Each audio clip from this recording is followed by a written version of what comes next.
خبر شامل کریں گے ڈویژنل بیورو چیف خالد منیر کی آئی جی پنجاب فیصل شاہکار نے ڈیرہ غازی خان کے مختلف مقامات پر سیلاب زدہ علاقوں کا دورہ کیا۔ آئی جی پنجاب نے سیلاب زدگان کی مدد کے لیے جاری پولیس ریسکیو اینڈ ریلیف سرگرمیوں کا جائزہ لیا۔ اس موقع پر آر پی او ڈیرہ غازی خان نے سیلاب سے متاثرہ علاقوں میں پولیس کی امدادی کارروائیوں کے بارے میں آگاہ کیا۔ آئی جی پنجاب نے سیلاب متاثرین سے ملاقات کی۔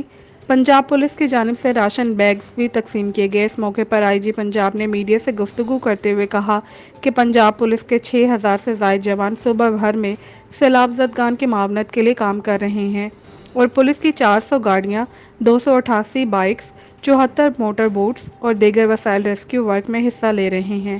آئی جی پنجاب نے مزید کہا کہ پنجاب پولیس کی جانب سے 388 ریلیف کیمپ لگائے گئے ہیں اور متاثرہ علاقوں کے 743 دیہاتوں کو خالی کروایا گیا ہے اور 20,600 متاثرین سیلاب اور 6,000 سے زائد مویشیوں کو محفوظ مقامات پر منتقل کر دیا گیا ہے۔